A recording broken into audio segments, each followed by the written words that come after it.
નમસ્કાર.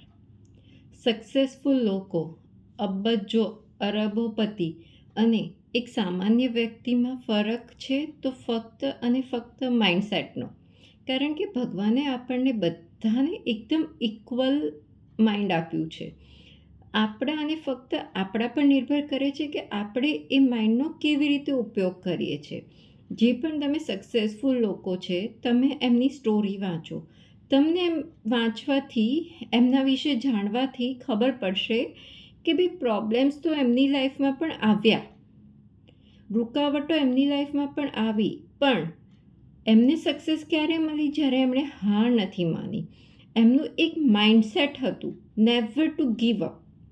આપણા લાઈફમાં પ્રોબ્લેમ આવે છે તો વી સરેન્ડર, કે હા, સરેન્ડર બી ના કરીએ પણ શું થતું હોય છે, વોટ એક્ઝેક્ટલી સી સક્સેસફુલ અને નોર્મલ પીપલની વચ્ચે જે તફાવત છે એ પૂરેપૂરો માઇન્ડસેટનો છે.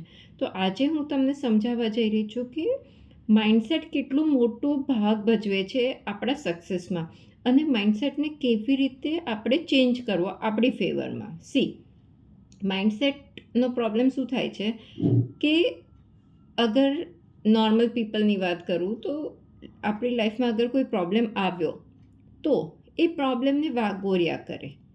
મારી લાઈફમાં આ પ્રોબ્લેમ છે, એકને કહેશે, બીજાને કહેશે, ચોથાને કહેશે. બટ જે સક્સેસફુલ પીપલ છે એણે પ્રોબ્લેમ જોઈ લીધો, સમજી લીધો. એ પ્રોબ્લેમને ડિસ્કસ નહીં કરે, વાગોર્યા નહીં કરે. ડિસ્કસ કરશે તો પણ કોની જોડે? જ્યાંથી એને સોલ્યુશન મળવાનું છે એ સોલ્યુશન પર ધ્યાન આપશે. તો જ્યારે તમે તમારું માઇન્ડ પ્રોબ્લેમ પરથી સોલ્યુશન તરફ શિફ્ટ કરશો તો તમને પણ એમાં સફળતા મળશે. તો બધો ખેલ આપણા માઇન્ડસેટનો છે. માઇન્ડને સક્સેસ તરફ ડાયવર્ટ કરો. માઇન્ડને પૂછો કે ભાઈ મારી પાસે આ પ્રોબ્લેમ છે, હવે આનું સોલ્યુશન શું છે, મને રસ્તો બતાવો. તમારું માઇન્ડ તમને રસ્તો બતાવશે. જરૂર છે તમારે તમારા માઇન્ડની વસ્તુ પૂછવાની, તમારા માઇન્ડને ઓપન કરવાની કે ભાઈ મારી લાઈફમાં પ્રોબ્લેમ છે, આઈ એક્સેપ્ટ. પ્રોબ્લેમ મારા લીધે જ છે એ પણ સ્વીકારો. અને પછી માઇન્ડને પૂછો કે હવે હું આમાં શું કરું કે આમાંથી હું બહાર નીકળું. મારે આ લેવલ સુધી પહોંચવું છે. I want to achieve this success. I want to gate read of the problem. તમારી લાઈફમાં જે પણ પ્રોબ્લેમ છે, હેલ્થ રિલેટેડ છે, રિલેશનશિપ રિલેટેડ છે, કે મોસ્ટલી બધાને મની રિલેટેડ હોય છે કોમન પ્રોબ્લેમ. તો એ માઇન્ડને પૂછો, તમને જવાબ મળશે. અને એ જે જવાબ મળે એના ઉપર એક્શન લેવાનું રાખો. લેઝીનેસ નહીં બતાવો. આજની વસ્તુ કાલ ઉપર નહીં ટાળો. જે માઇન્ડમાં આવ્યો પ્રોમ્પ્ટ એક્શન લો.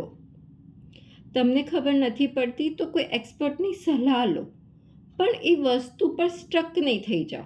સી, આપણે ગુજરાતીઓમાં કહેવત છે ને કે મન હોય તો માળવે જવાય.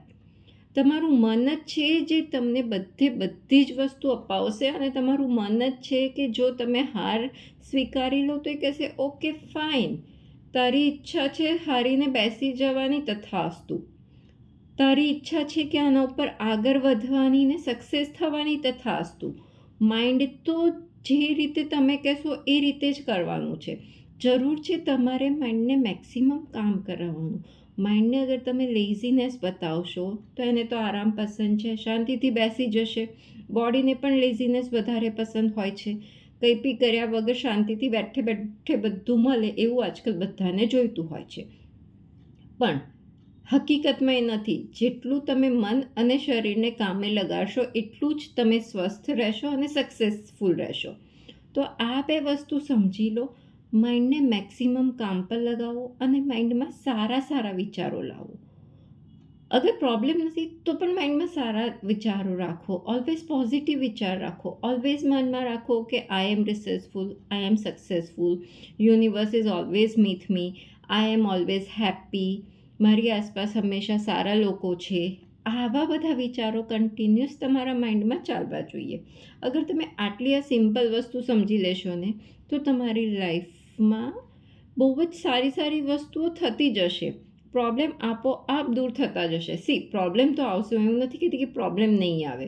પ્રોબ્લેમ આવશે, બટ તમને એ પ્રોબ્લેમમાંથી બહાર નીકળવાના રસ્તા પણ મળશે અને તમે બહુ સારી રીતે એમાંથી બહાર નીકળશો.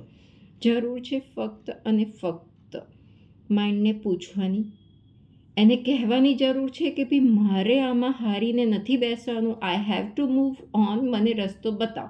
એ બતાવશે, એ રસ્તો બતાવશે, એના ઉપર તમારે એક્શન લેવાનું છે. એક્શન લેવું બી બહુ જરૂરી છે.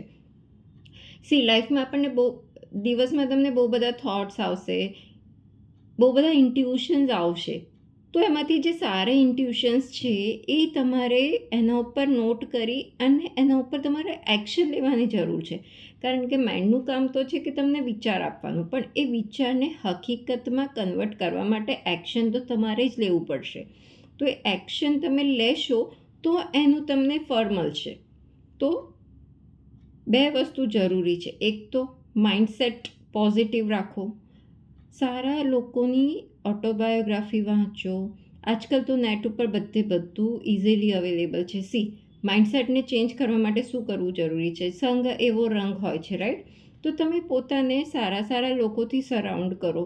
અગર એ વસ્તુ પોસિબલ નથી તો તમે શું ઇન્ટેક, તમે સોશિયલ મીડિયાથી શું લઈ રહ્યા છો એ જુઓ. સારા લોકોની લાઈફ સ્ટોરી સાંભળો, પોડકાસ્ટ સારા સાંભળો, સારા લોકોના રિયલ લાઈફ ઇન્સિડન્ટ સાંભળો. તો તમને ખ્યાલ આવશે કે અગર એ વ્યક્તિ કરી શકે એમ છે તો હું કેમ નહીં. એ વસ્તુ તમારામાં ત્યારે જ આવશે જ્યારે તમે એ લોકોની લાઈફમાં જોશો, એ લોકોની હકીકત સમજશો કે ભાઈ સ્ટ્રગલ તો આણે પણ કરી છે, પણ અગર એ બહાર આવી શક્યા છે તો હું પણ બહાર આવી શકીશ. કોઈને પણ સક્સેસ ઇઝી નથી મળતું, પણ સક્સેસ જરૂર મળે છે જે પોઝિટિવ રહે છે અને એના ઉપર કામ કરે છે. તો સારું માઇન્ડસેટ સેટ કરવા માટે પણ તમારે સારી વસ્તુઓ વાંચવી અને સાંભળવી જરૂરી છે. સારી વસ્તુઓ વાંચો, સાંભળો તો તમને એના ઉપરથી ઓટોમેટિક માઇન્ડ ચેન્જ કરવા માટેની પ્રેરણા મળશે, મોટિવેશન મળશે અને સારા થોટ્સ આવશે તો તમે એ રીતે એના ઉપર એક્શન લેવા માટે પ્રેરિત થશો. અને જ્યારે એ પ્રેરણા આવે ત્યારે એના ઉપર એક્શન લો. તમે એક્શન સારા મનથી લેશો તો એ વસ્તુ તમને સારું જ રિઝલ્ટ આપશે. પણ એકવાર એક્શન તો લઈ જુઓ, એકવાર માઇન્ડને પૂછી તો જુઓ કે ભાઈ આ સિચ્યુએશન છે, what I should do, I want to gate read of this situation. મારી લાઈફની હકીકત નથી બનાવવી, મને મારી લાઈફ આ રીતે જોઈએ છે, મને મારી લાઈફ સારી જોઈએ છે, મને મારું સરાઉન્ડિંગ સારું જોઈએ છે, મારી આસપાસના લોકો બધું જ સારું હોય. તો એ વસ્તુ સારું લાવવા માટે, પરિવર્તન લાવવા માટે પહેલાં તમારે અંદરથી સારા થવાની જરૂર છે અને પછી એ એકોર્ડિંગલી એક્શન લઈને આજુબાજુની વસ્તુઓ પણ સારી થવા માંડશે. તો એના માટે માઇન્ડસેટ ચેન્જ કરો. માઇન્ડસેટ ચેન્જ કરવા માટે સક્સેસફુલ લોકોના રિલેટેડ સ્ટોરીઝ સાંભળો, વાંચો અને એનો અમલ કરો. તો તમારી લાઈફમાં પણ આ વસ્તુ થવી બિલકુલ શક્ય છે. આ વસ્તુ કરીને જુઓ અને આપના અનુભવો મારી જોડે શેર કરો. આશા રાખું છું આ વિડીયોથી આપને પ્રેરણા મળી હશે. વિડીયો પસંદ આવ્યો હોય તો વિડીયોને લાઇક કરજો અને ચેનલને સબસ્ક્રાઈબ કરજો. મને સાંભળવા બદલ અને આપનો કિંમતી સમય આપવા બદલ આપનો ખૂબ આભાર. ફરી મળીશું નેક્સ્ટ વિડીયોમાં.